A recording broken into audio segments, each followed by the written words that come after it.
असंभव कुछ नहीं होता दोस्त, ये परिकल्पनाएं हैं खाली।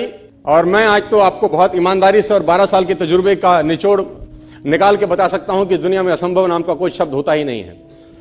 इंसान कभी भी चंद्रमा पर नहीं पहुंच सकता, पृथ्वी विज्ञान की अधिकतम सीमा है। डॉक्टर ली दी फॉरेस्ट मशहूर वैज्ञानिक हुए, बहुत बड़े साइंटिस्ट हुए। एक स्टेटमेंट इन्होंने पास किया 1955 के अंदर, 1955 ही पास द स्टेटमेंट कि इंसान कभी भी चंद्रमा पर नहीं पहुंच पाएगा। It is impossible for a human being to cross Indian globe, earth globe. और पृथ्वी विज्ञान की अधिकतम सीमा है, लेकिन किसी बहरे ने इस बात सुना नहीं और पहुंच गया एक आदमी अपना बस्ता उठा के, जिसका नाम था इन 1969।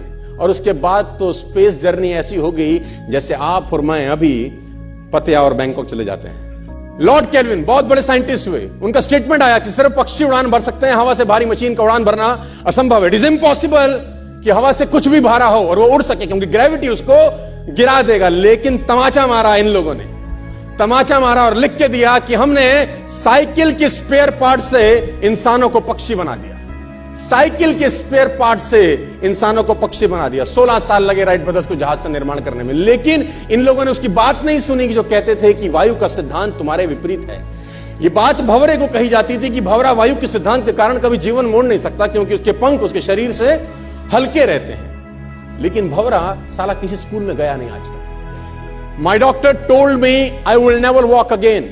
मेरे डॉक्टर ने मुझे कहा कि तुम कभी चल नहीं सकोगी।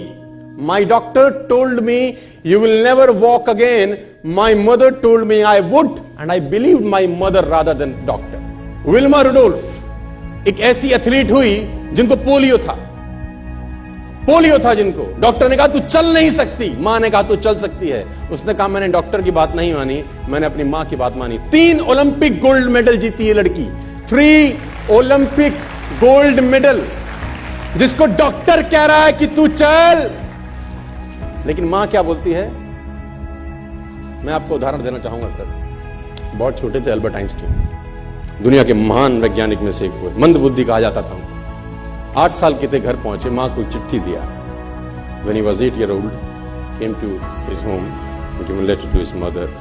मां को एक चिट्ठी दिया, मां ने वो चिट्ठी पढ़ा। 8 साल के थे और चिट्ठी में प्रिंसिपल का खत था, उसकी मां का नाम।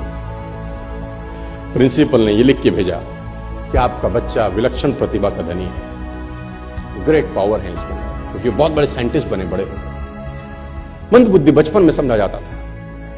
आपका बच्चा विलक्षण प्रतिभा का धनी है, इसके अंदर असीम संभावनाएं हैं। तो हमारा स्कूल, हमारी मैनेजमेंट, हमारी फैकल्टी, हमारा टीचर इस लायक नहीं है कि हम आपके बच्चे को अच्छी शिक्षा दे सकें। तो it's better for you to take care of your son. आप अपने बच्चों को अपने घर में पढ़ाइए, हम लायक नहीं है कि आपके बच्चे को पढ़ा सके। और उसकी मां ने पढ़ते पढ़ते आंखों में आंसू ले आई और उसने बच्चे को कहा कल से तू स्कूल नहीं जाएगा, मैं तेरी परवरिश घर पे करूंगी, क्योंकि तेरा टीचर तुझे इस लायक नहीं समझता। मतलब वो अपने आप को इस लायक नहीं समझते। बच्चा खुश हुआ, मोटिवेट हो गया और लग गया। उसकी मां का निधन हो गया और अल्बर्ट आइंस्टीन बहुत बड़े साइंटिस्ट हो गए। अल्बर्ट आइंस्टीन जब बहुत बड़े साइंटिस्ट हुए तो मकान शिफ्ट कर रहे थे अपना, और जीवन का सच्ची घटना वो अपनी ऑटोबायोग्राफी में लिखते हैं कि जब मैं मकान शिफ्ट कर रहा था तो एक ड्रॉस के अंदर मुझे वो व्हाइट कलर का पेपर फोल्डेड अवस्था में मिला। मुझे समझ नहीं था कि क्या है। मैंने उसको फोल्डिंग अवस्था से मिट्टी को हटा के जब खोला तो वो उस टीचर का लेटर था जो बहुत साल पहले टीचर ने मेरे हाथ में दिया था और मैंने अपनी मां के हाथ में रखा था। अब वो बड़ी उत्सुकता के साथ उस खत को पढ़ने लगे। जैसे उन्होंने खत पढ़ना शुरू किया और वो जार जार होकर रोए।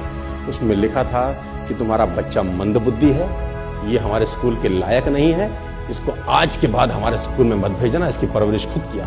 मां ने उल्टा पढ़ा, मां ने उल्टा पढ़ा कि नहीं, ऐसा नहीं है, तू सब कुछ कर सकता है, तेरे हाथ पास पावर है, तेरे में प्रतिभा है, यू कैन डू वंडर्स। दोस्तों, इस दुनिया में किसी की बात मत सुनना। नेवर एवर बिलीव एनीबॉडी कि जो तुमको बोले कि तू नहीं कर सकता, कान पे मारना, बोला साले तू नहीं कर सकता, हम करेंगे।